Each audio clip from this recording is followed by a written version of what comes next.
السلام عليكم ورحمة الله وبركاته. داوديال كسو دوادا برنامج عصب وان مانتا uga hadlayno dhacdo taariikhda caanka ah oo loo yaqaano dagaalkii daroogada ama opium war ama sidoo kale carabtu siday yiraahdaan xarbil afyuun. dagaalkani waxaa qaaday wadamada gumaysiga ee Ingiriiska iyo Faransiiska bartamihii qarnigii 19aad waxayna ku qaadeen dalka Shiinaha oo xilligaasi xagga military ahaan aad u hooseeyay. Sida ogsoontii Ingiriisku wuxuu ahaa xilligaasi wadamada ugu awoodda badan adduunka isla markaana wuxuu gumaysanayay oo gacanta ku hayay dalka Hindiya oo daris la ah dalka Shiinaha. waxaa dhaqaalaha iyo ganacsiga dibadda ee dalka Hindiya gacanta ku haystay shirkadii gumaysiga ee laga lahaa dalka Ingiriiska ee loo yaqaanay East India Company ama sharikatul Hind الشرقية البريطانية. shirkadani waxay u dhoofin jirtay daroogada loo yaqaano opiumka ama afyuunka dalka Shiinaha oo aad looga isticmaali jiray isla markaana waxay ka soo heli jirtay malaayiin dollar. dalka Ingiriiska oo xilligaas raadinayay inay sii balaariyaan ka ganacsiga daroogada iyo waliba wax soo saarka warshadaha Ingiriiska inay u dhoofiyaan dalka Shiinaha ayaa wuxuu isku dayay inuu heshiis la galo imbratorkii Shiinaha ee xilligaasi ka talinayay dalka Shiinaha. laakiin waxa arintaasi ku gacan sayray imbratorkii ama boqorkii Shiinaha ee xilligaasi wadanka xukumayay asagoo u sheegay inaan Shiinuhu marnaba u baahnayn badeeca ay dibadda ka soo dhoofsadaan isla markaana ay isku filaansho gaareen. ganacsatada Ingiriiska waxay ku qasbanaadeen inay badeeca aad u yar u dhoofiyaan suuqa dalka Shiinaha oo aad u weyn isla markaana waxa dhaqaale aad u fara badan uga bixi jiray badeecada ay ka soo dhoofiyaan dalka Shiinaha oo ay ugu muhiimsaneen caleenta shaaha iyo dharka. dalka Shiinaha gudihiisa xilligaasi waxa loo isticmaali jiray lacag ahaan waxa loo yaqaan fidada ama silfarka, taasi oo keentay in fidadii iyo dahabkii ay ku aruuraan dalka Shiinaha. waxa ganacsatada Ingiriiska aad ugu adkaatay inay badeeco badan ka soo dhoofiyaan dalka Shiinaha oo markaas ay ugu muhiimsaneen caleenta shaaha oo wadanka Ingiriiska aad looga isticmaali jiray. Ingiriisku waxay ku fakareen qaab ay ku dhiibi karaan lacagta badeecada ay ka soo dhoofsanayaan dalka Shiinaha. waxaana Ingiriisku amar ku siiyay shirkadiisii gumaysiga ee gacanta ku haysatay dalka Hindiya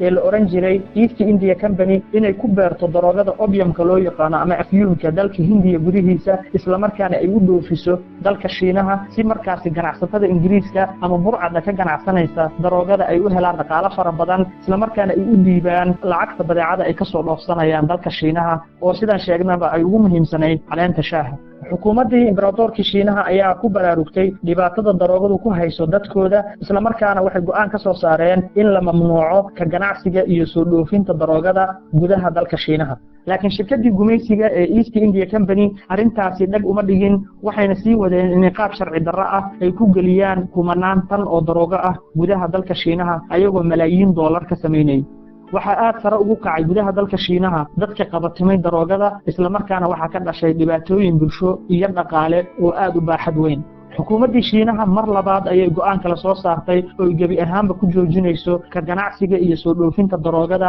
intaasoo kaliya kuma ekaane waxay la wareegeen kumanaan tan oo saarnaa doomo iyo maraakiib ay wateen burcadda Ingiriiska ee ka ganacsata daroogada ayagoo dad qabadsiiyay dhammaan daroogadii ay gacanta ku dhigeen. taasina waxay keentay inay malaayiin dollar khasaaraan burcaddii ka ganacsanaysay daroogada ee u dhashay dalka Ingiriiska. arrintani waxay darbaaxo aad u weyn ku noqotay ganacsiga Ingiriiska iyo dhaqaalihii ka soo geli jiray daroogada ay u dhoofinayaan dalka Shiinaha, taas oo keentay in Ingiriisku dagaal ku qaado xeebaha dalka Shiinaha si uu ugu qasbo inuu ogolaado ka ganacsiga iyo isticmaalka daroogada. Ingiriisku waxay maraakiib iyo ciidan u direen xeebaha dalka Shiinaha ayagoo duqeyn iyo burburin ku bilaabay dekedihii dalka Shiinaha. arrintan waxay qasab uga dhigtay imbratorkii Shiinaha inuu heshiis la saxiixdo dalka Ingiriiska oo u ogolaanaya inay si xorriyada uga ganacsadaan daroogada iyo waxyaabaha kale ee Ingiriisku ay u soo dhoofinayaan gudaha dalka Shiinaha. heshiiskan qasabka ah ee la dul dhigay xukuumadda Shiinaha waxay bilaabeen inay ka cagajidaan oo muddo dheer diidaan inay si toos u dhaqan galiyaan, taasi oo keentay inaan wax isbedel ku imaanin ganacsiga Ingiriisku oo doonayay inuu ka sameeyo gudaha dalka Shiinaha.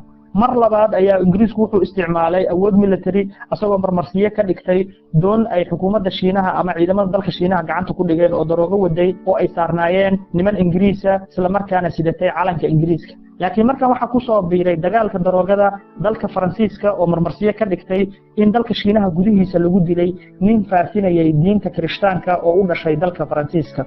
arrinta la yaab kale ee xusida mudan waxay tahay in Faransiiska xilligaas xukuumadda ka talinaysa ee ahayd cadawga ugu weyn ee kaniisadda Faransiiska ku taala iyo waliba baadariyaalka kaniisadda Kirishtaanka. sababtuna waxay ahayd kacdoonkii dalka Faransiiska ka dhacay ayaa wuxuu cadaawad aad u weyn u qabay kaniisadda iyo boqortooyadii Faransiiska taas oo keentay in la gumaado rag aad u fara badan oo ka tirsanaa kaniisadda isla markaana xukuumaddii kacdoonka ay la wareegtay dhammaan hantidii kaniisaddu gacanta ku haysay waxayna aad u yaraysay dhaqdhaqaaqii ay lahayd kaniisadda gudaha dalka Faransiiska dalka sidaas gudihiisa ula dhaqmaaya Kirishtaanka iyo kaniisaddii Kirishtaanka ayaa waxay marmarsiyo ka dhiganayeen inay ciidamadooda u dhaqaajiyaan inay u aaraan hal nin oo faafinayay diinta Kirishtaanka oo lagu dilay gudaha dalka Shiinaha waxay ku tusinaysaa in marmarsiyaha wadamadu ay samaystaan inta badan ay xaqiiqda ka fog yihiin isla markaana ay kala yihiin ujeedooyin siyaasadeed ama dhaqaale oo ay kaliya rabaan inay ku mashquuliyaan ra'yil caamka dagaalkii labaad ee daroogada markii uu dhamaaday waxaa mar labaad qasab looga dhigay dalka Shiinaha inay saxiixaan heshiis taas oo u ogolaanaya si buuxda in daroogada loo soo geliyo loogana ganacsado dalka Shiinaha gudihiisa sidoo kale waxyaabaha lagu qasbay waxa kamid ah in si xorriyad ah loogu faafiyo Kirishtaanka gudaha dalka Shiinaha isla markaana ay xasaanad iyo qadarin khaas ah yeeshaan diblomaasiyiinta reer galbeedka waxa sidoo kale dagaalka labaad ee opiumka qayb ka noqday wadanka Mareykanka iyo sidoo kale wadanka Ruushka oo ayaguna qaybtooda ka qaatay gumaysigii iyo qaybsigii kheyraadka dalka Shiinaha laakiin markan heshiiska waxay ku soo dareen qodob oranaya in sanad gudihiis lagu dhaqan geliyo heshiiskan hadii ay taa sameyn weyso xukuumadda Shiinuhuna ay mar saddexaad talaabo military ka qaadi doonaan imbratorka Shiinaha oo aad uga xanaaqsanaa dhibaatada ay ku hayaan gumaystayaalka reer galbeedka ayaa mar kale ka cagajiiday dhaqan gelinta heshiiskan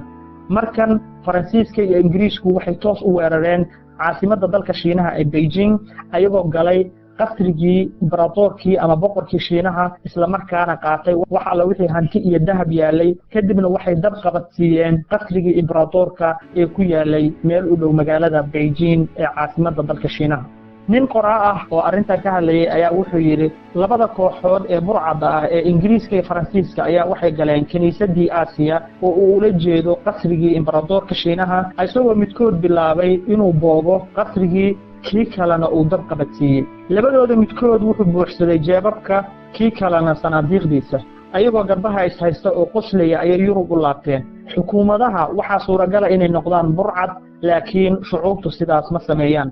talaabtan lagu duleeyay imbratorkii iyo xukuumaddii Shiinaha waxa ka dhashay in daroogadii ay aad ugu faafto gudaha dadka Shiinaha isla markaana ay daroogada qabatimaan dad kor u dhaafaya 120 milyan oo Shiineys ah shakhsiga Shiineyska wuxuu iibinayay wax kasta oo qiimo leh oo gacanta ku haysto si uu u helo daroogada lacagtii adkeyd ee ku soo qulquleysay gudaha dalka Shiinaha ayaa waxay bilowday mar labaad inay dibadda u qulqusho oo dibadda u baxdo maxaa yeelay shakhsi kasta oo Shiineysa wuxuu isku dayayaa inuu daroogada ku helo shay kasta oo qiimo leh oo hayo arrintan waxa ka dhashay in dalka Shiinuhu uu galo faqri dhaqaale dhibaatooyin xagga bulshada ah iyo waliba qalalaaso aan kala go' lahayn oo dhinaca amniga iyo deganaanshaha ah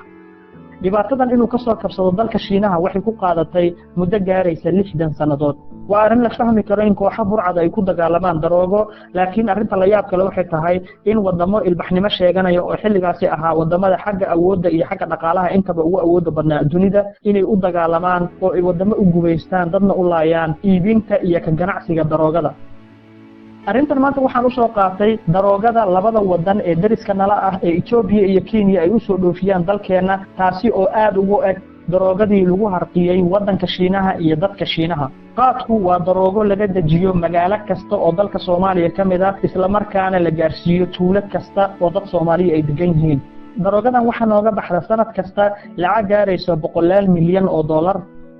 sida lagu yaqaano dadka daroogada qabatimay waxay adoon u yihiin oo mar kasta hoos fadhiyaan dadka gacanta ku haya daroogadooda oo awoodda u leh inay siiyaan ama u diidaan sida daraadeed wadanka Kenya oo kale waxa dareemaysaa inuu fahmay heerka ay Soomaalidu ka gaartay isticmaalka daroogadan wuxuuna uga dabageeyay wadamadii ay u qaxeen oo ay ka mid yihiin wadamada reer galbeedka sida Ingiriiska oo kale asagoo halkaasi uga soo qaadanaya malaayiin dollar oo uu ku kobcinayo dhaqaalaha gudaha wadankiisa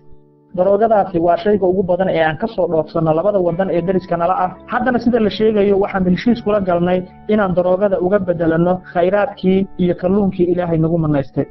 daroogadani waxay taallaa oo dhaqaale lagu bixiyaa meel kasta oo qof Soomaali ah ku nool yahay waxaase ka sii daran in meelaha qaar dadka ugu sarreeya bulshada iyo sidoo kale madaxda maamulaysa meelaha qaar ama gobollada qaar ee waddanka inay aad iyo aad u isticmaalaan daroogadan taas oo keenaysa in go'aamadooda iyo mustaqbalka dhulka ay xukumayaan intaba uu ku xiran tahay daroogadaas su'aalaha muhiimka ah oo in la isweydiiyo mudan waxaa ka mid ah haddii Soomaaliya ama dadka Soomaalida meel kasta ay ku nool yihiin ama Soomaaliya ha joogeen ama Djibouti ama meel kasta ay joojiyaan hal mar daroogadan labada wadan ka imaanaysa maxaa dhici doona ma laga yaabaa labadaas wadan inay dagaal toos ah ku qaadaan dhulka Soomaalida si ay ugu qasbaan sii socodka ka ganacsiga daroogada aragti ahaantayda waxaan aaminsanahay inay dagaal ku qaadi lahaayeen dhulka Soomaalida si toos ah haddii aynan jirin cid ay ka baqayaan amaba awoodooda military iyo midooda dhaqaale ay u ogolaanayso inay dagaal noocaas ku qaadaan dadka iyo dhulka Soomaalida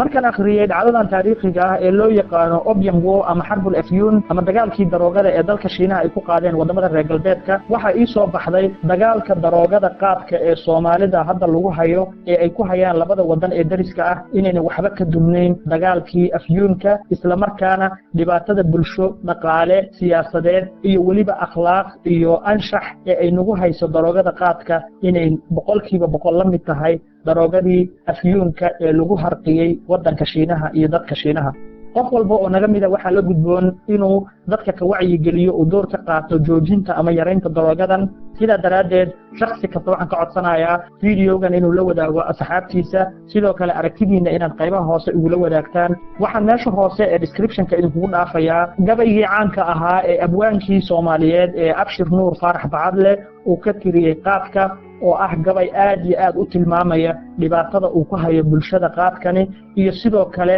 foolxumada uu u keenay dadkeena iyo dalkeena intaas ayaan ku soo koobayaa barnaamijkeena maanta aad iyo aad ayaad u mahadsantihiin waxaan idinka codsanayaa inaad subscribe-ka aanan iloobin sidoo kale share iyo like iyo weliba commentiga wassalaamu calaykum waraxmatullaahi wabarakaatuh